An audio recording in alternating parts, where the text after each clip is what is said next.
You're listening to the Greeks Gridiron, live with Ethan Haristodoulou. What's up, everyone, and welcome back to the Greeks Gridiron. I am Ethan Haristodoulou, and I hope you are all having a fantastic start to your week. We are going over the very first iteration of USFL Power Rankings following week number 1. Let me tell you, when I look at USFL Week 1 last season compared to the USFL's Week 1 this season, it's like night and day. You saw a lot of offensive struggles for a decent early portion of last season, and things kind of got hot and heavy with a couple of games in terms of the offense. We saw a couple of really good defenses show up this weekend as well. I really like the way things started off for the USFL this season. I think there's a lot more continuity. You can tell that a lot of these players are familiar with playing with each other, and they probably spent some more time working together, knowing that they're playing on these teams together.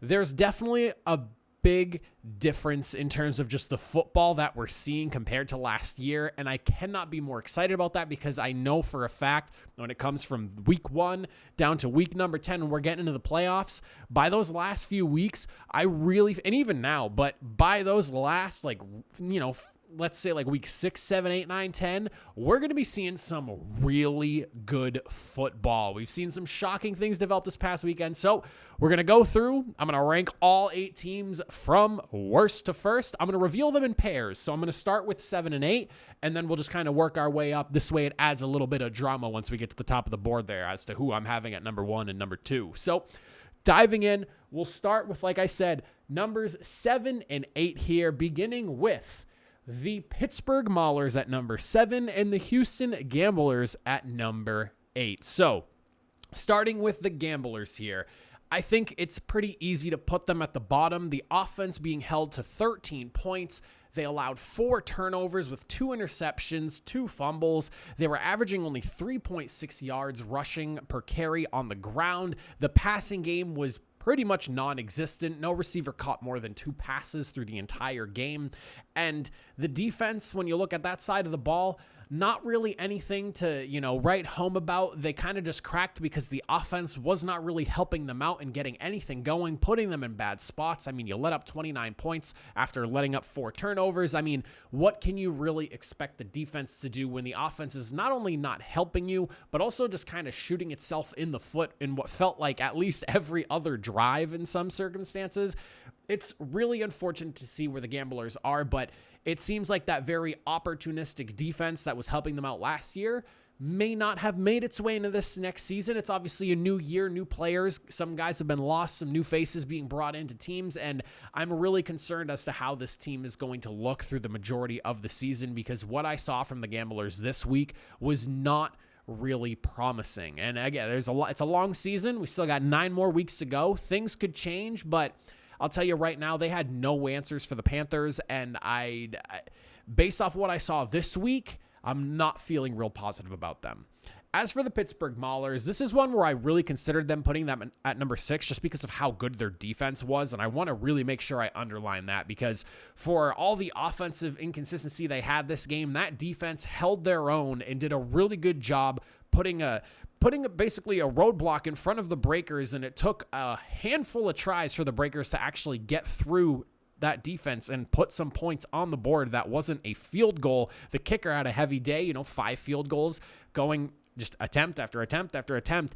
I mean, you got to give credit to the Pittsburgh Maulers defense, but the offense it felt like there was no identity to this team, where last year you had the Maulers being that very run-heavy team where you knew they were running the football. They at least knew what they were doing. It just felt like they were very scattered and staggered with some of their decision-making and play calls. And I mean, you look at the final drive, you have 1 minute and 8 seconds left, and the USFL benefits from the clock being stopped at every first down, similar to how college does it. And you have 1:08 left to play, and you start things off with a run. You got to start working the sideline. You don't even have to work the sidelines, actually, when you're talking the USFL, because, again, you get a first down, clock stops until the ball is set and you're ready to go. So, I mean, you don't even necessarily have to work the sidelines, but you're trying to take shots. And if it's not a shot, it better be a play that's worth like 6-7 yards to put you in a good spot that you can run up to the line of scrimmage, get another quick snap off, and maybe hit another quick strike right afterwards to stop the clock, get that first down, and then kind of work your way through. But a lot of head-scratching stuff offensively. But I do really want to give praise to that defense. I mean, 4 sacks in the game. They had 6 passes defense altogether, a fumble recovery on that. I mean, the defense basically gave them every possible chance to win this game up until the very end. And it really came down to the offense not really being able to put much together. And it was just not a very inspiring game altogether for the offense of the Maulers. So while their defense was awesome, that offense was just not good. And I really hope that next week we see a little more just something that feels more like a formulated and well thought out game plan. It just kind of felt like the Maulers came out to play football offensively, whereas the defense showed up and they were there to win a game. And it's unfortunate because that offense just really let them down. Now we'll take a look at teams numbers 5 and 6. And at number 6, we're looking at the New Jersey Generals. And at number 5, the New Orleans Breakers. So at number 6, quarterback Dakota Prukop. Kind of surprising. I will be honest with you guys. I was not really expecting to see him too much in this game. I really thought that this was DeAndre Johnson's team to lead going into this season with Luis Perez gone now. And for DeAndre Johnson to have a really rough 4 of 13 game for only 29 yards, despite the little bit of success he might have found scrambling with the football, if you want to call it that, I did not expect Dakota Prukop to come in here and have as good of a game as he did. So I'm going to be really interested in watching how things kind of unfold for him going through this season. If the Generals opt to go for if they keep continuing to play the hot potato thing at quarterback, I'm just going to say I'm not a big fan of that. I really want them to hone in on a guy, so I'm really hoping that maybe Prukop gets more of an opportunity. But if they continue the hot potato thing, hopefully Prukop gets some good opportunities to, show his stuff and maybe surprise us, because he looked really good in this game in some instances, despite kind of what was going on around him. But not all hope is lost for the Generals. But after this first week, I'm a little bit worried about them.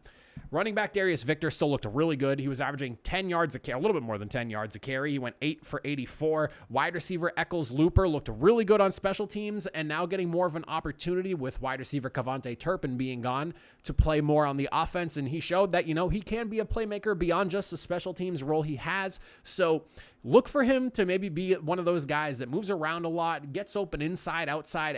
It feels like he's a guy that if Mike Riley can focus the offense a little bit more in on him, could be a legitimate playmaker for the Generals going forward. On the defensive side of the ball, though, the big concern for me coming into this season, and it is only week 1, so it's a little early to kind of jump the gun on saying this, but you only come up with 1 sack, not a ton of pressure in terms of what you were doing against the Stallions defensively, and they struggled last year to bring down the quarterback. The Generals only had 10 sacks to finish off the season last year. It's basically 1 sack a game, and we're kind of starting off there right now, and again, it's a long season, things could change, but not necessarily the most promising start on defense with the way the Stallions looked.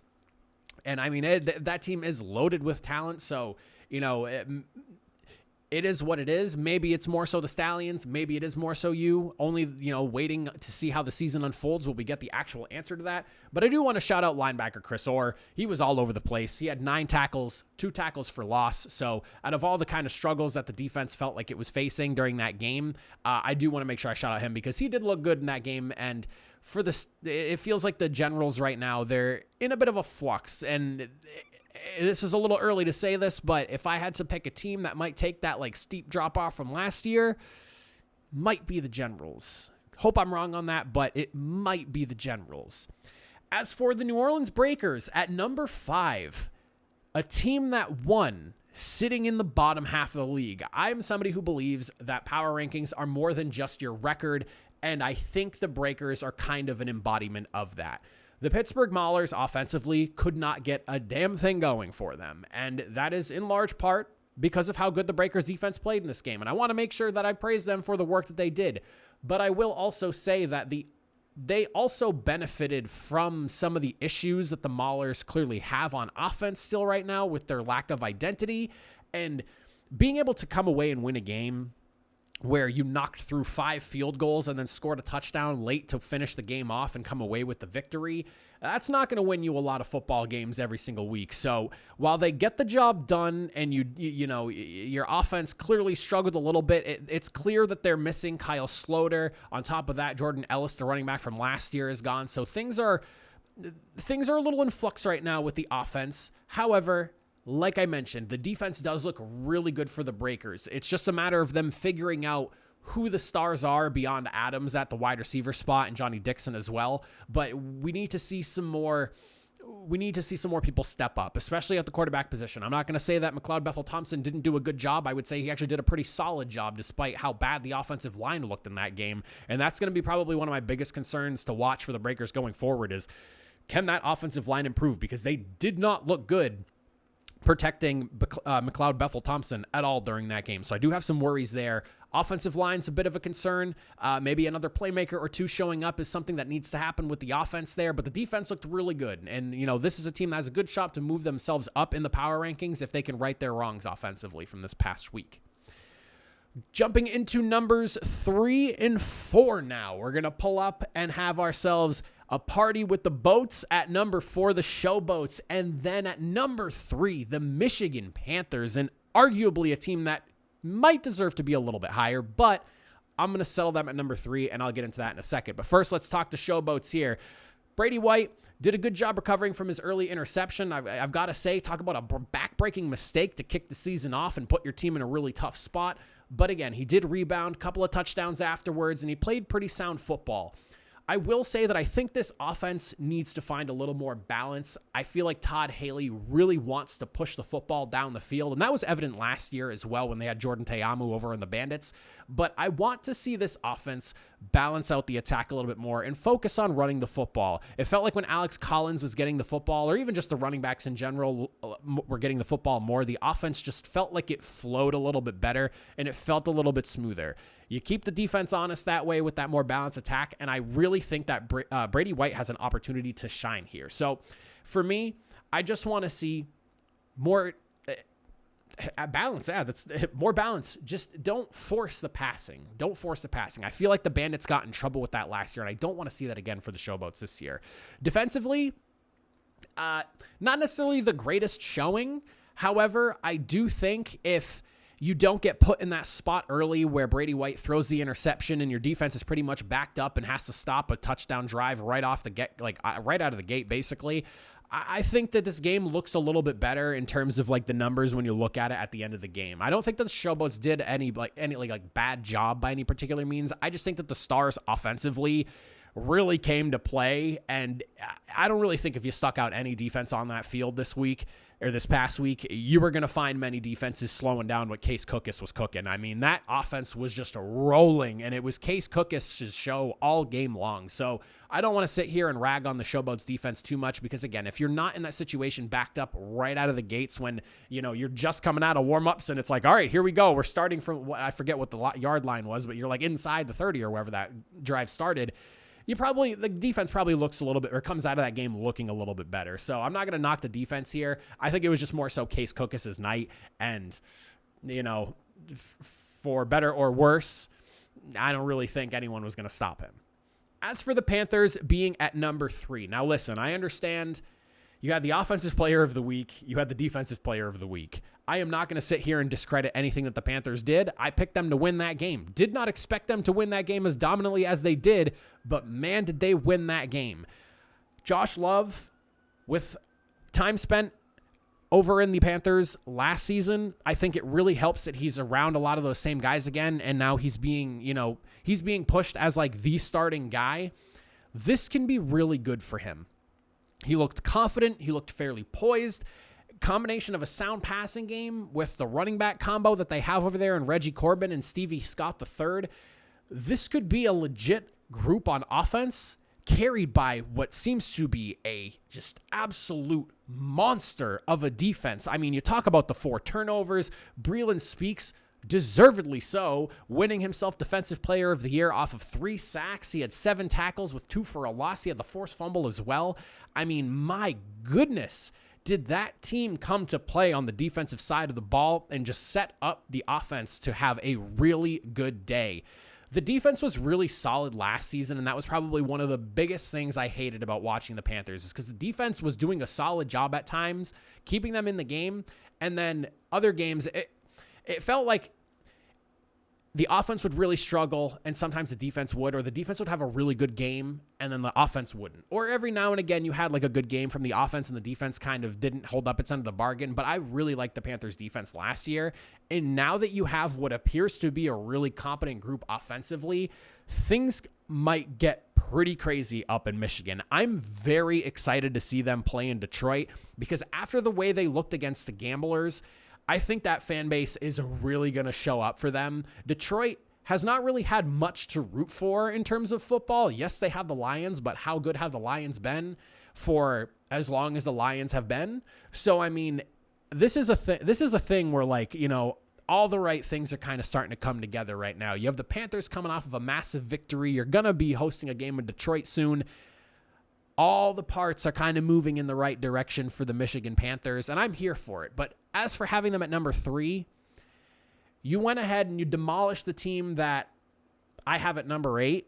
And while I want to have the Panthers higher, I'm not going to take away anything they did to the Gamblers, but I am really concerned about what the Gamblers are looking like offensively altogether.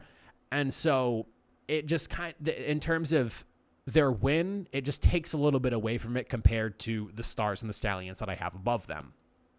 Now, with that being said, as I just mentioned, the Stars and the Stallions, at the number 1 and number 2 spots, taking that number 1 place is going to be the Philadelphia Stars, and then at number 2, I'm going to go with the Birmingham Stallions. Now, if you're looking at this and you're wondering, how on earth are the Stallions not at number 1? I get your feelings. If you're a Stars fan and you're thinking, yeah, we deserve to be number 1. Did you see that offense? I hear you as well.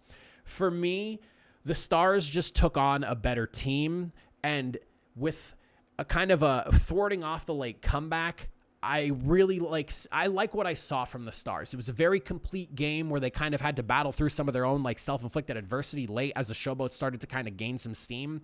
It was a more complete game, whereas the Stallions were just kind of running all over the Generals. And like I said earlier about the Generals, after seeing that first game, and I know it's kind of an overreaction because we're 1 week into the season, there is a piece of me that is a little bit concerned about I almost said the general direction that the Generals are heading in. A little redundant there, but the direction that the Generals are heading in, whereas the Stars took on a Showboats team that I think can be really good as long as they just kind of fix some things scheme-wise for their offense. I don't think the defense over there in Memphis is bad by any means. Maybe not great, but definitely not bad.